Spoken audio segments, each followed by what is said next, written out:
Did Dateline just release a photo that they told us was taken in Pennsylvania but was actually taken in Washington? So keep watching and I'll explain everything in this video, and let's get right into it.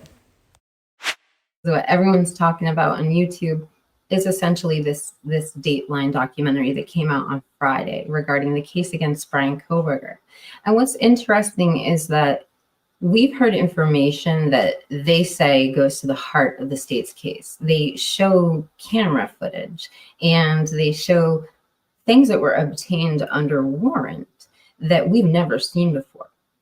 Now, it makes it really interesting to discuss, but it brings up other issues. The first one being, we've come this far and we've watched this case go this long, and we know the most recent and current thing going on is jury questionnaires have been sent out.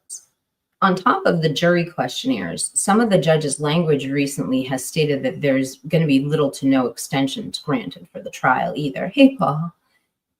And so with that said, some of this evidence that's coming out is not going to be admissible. Like, it's not going to be in front of the jury. Some of the evidence that Dateline allegedly shared. So the question is, jury questionnaire sent out, new evidence that could possibly be prejudicial towards the defendant is released that shouldn't have had access to the public.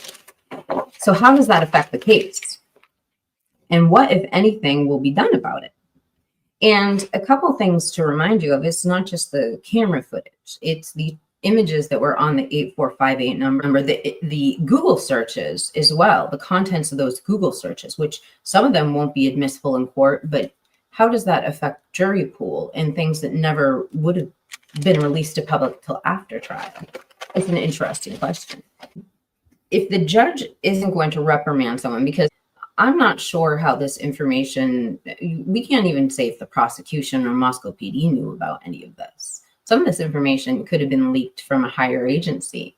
And if that's the case, who's going to hold those people accountable? The judge? I don't know.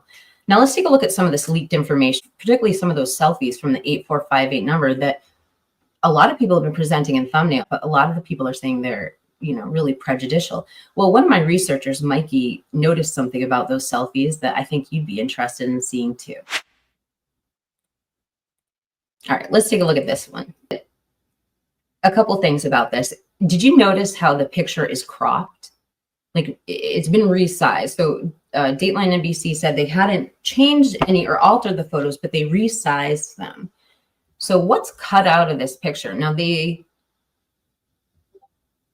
this picture, they said, were taken at his parents' house after he watched like a documentary on serial killer Ted Bundy.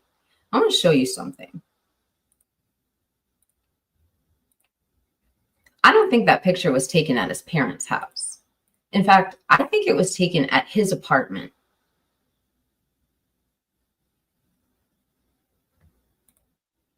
Let me show you the selfie again. And then I'll show you what his parents' house looks like in comparison. I'll show you a selfie that was taken at his house. Let me show you again.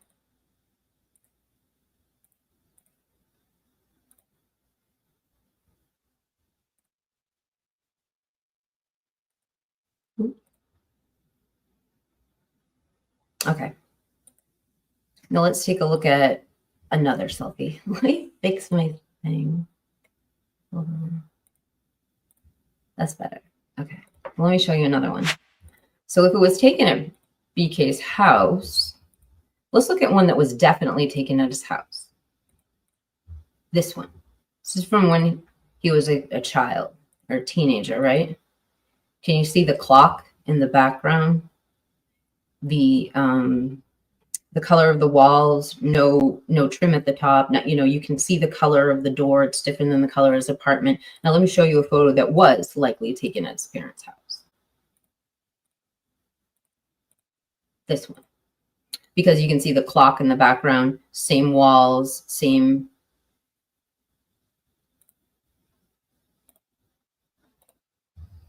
But this one, not so much. My point in all of this, my point is this, is that the narrative was that a series of selfies were taken after he watched a certain documentary, and it appears that's not accurate. So the reason why we might caution for having evidence released or leaked out of context that might not be admissible in the court is for things like this. This is why they vet the evidence out.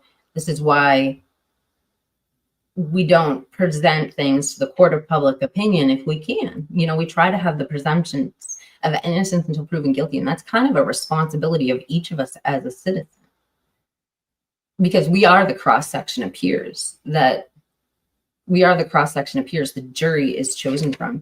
And whether you believe Brian Kohlberger is guilty or innocent, these questions don't come into the forefront until we have like a high profile case such as this one.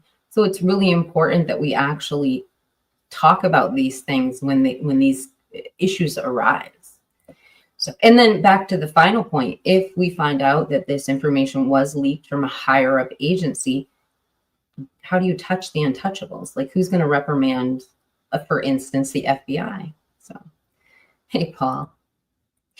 And yeah, so I don't know. That's about it I had for today on the selfie and leaked information. I hope you're all having a great day. I hope you guys have a great day. It was nice seeing you, spending time with you. I hope you found these updates valuable. And I'd love to hear your comments in the chat below. Let me know what you think. Let me know if you think that there's going to be any repercussions for this. Do you think this is fair? You know, give me your honest answer. And who knows, maybe I'll read one of your comments. Maybe I'll read one of your comments on the air. You two take care too, Bob. So with that said, thank you for listening to what I have to say. I hope you have a good day, and justice for the Idaho.